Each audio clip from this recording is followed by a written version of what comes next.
Avoiding unnecessary PTP Grandmaster changeovers. Enable only once, preventing unnecessary PTP Grandmaster changeovers.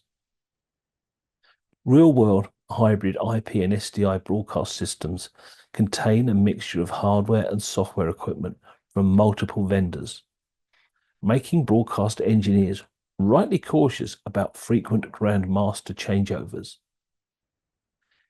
Every switch risks the introduction of video and audio signal drift, lip sync errors, and issues when switching between sources. Leader's LT4670 introduces enable only once that gives broadcast engineers far tighter control of Grandmaster behaviour and reducing needless transitions. It's a smart, engineering-led improvement that helps keep timing stable and operations calm. The challenge of Grandmaster changeovers.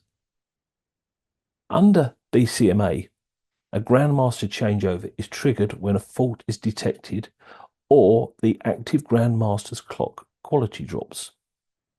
Once the issue clears, both the Grandmasters return to equal quality. BMCA often triggers a second changeover to restore the original Grandmaster, even though the system is already synchronized and stable. In many cases, the second switch adds no operational value and simply increases risk. Avoiding or delaying this return to service changeover, therefore, key to maintaining a smooth, disruption-free timing environment. Avoiding unnecessary PTP Grandmaster changeovers, black and burst, tri-level sync failure. So, the current system has the primary LT4670 selected as the Grandmaster, and this we can see on the LV5600W where the Grandmaster ID is 73 is currently being displayed. Now, we need to have a controlled recovery. We can't just have the Grandmaster flipping and flopping between devices purely based on the best master lock algorithm. It needs to say synchronized to the black and burst. So what we're going to do is we're going to go into the primary and we're going to select that this can become enabled only once. So this now means that should it be the Grandmaster, which it is, and should it be switched, if it then regains the status where, according to the best master lock algorithm, it could be the Grandmaster, it will not be selected unless there is a manual intervention. Next one we're going to do is we're going to go over to our backup. What we're going to do is we're going to link this to the changeover unit. We now go back to status. So now what we're going to do is we're going to introduce a failure to the system. And this is a black and burst failure. So you can see the emergency changeover unit highlight a fault in channel 3.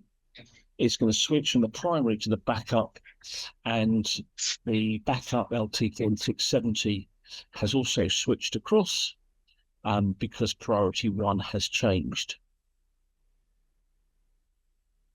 So now, as said, we need to make sure that should the fault then fix itself, it doesn't switch back. So what we're going to do is we're going to manually go through now the process that you do to recover the system. So firstly, we're going to go into the black outputs and we're going to switch on black 1, which is the one that we took down. I'm going to return to status here. So that now, as you can see, is operational. I'm now going to go to emergency changeover unit, having carried out that there, and I've now fixed that. So as you can see, it's now operational, but it is still operating on the backup. So the next thing I'm going to do via the front panel of the emergency changeover unit is return that back to the primary, because I know that's all well and good now.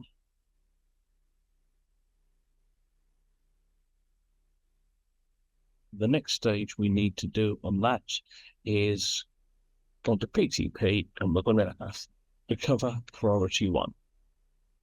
And you'll notice now this has returned back to 10, but you'll notice that it is still the Grandmaster. And that's because we did the enable only once. So priority 1 over here is set to 255. So the file rectification is going to be setting this back to enable. We go to status now. You can see that has now returned to 10. The Baseband algorithm has now taken over, and we have returned back to the primary LT4670 number 73.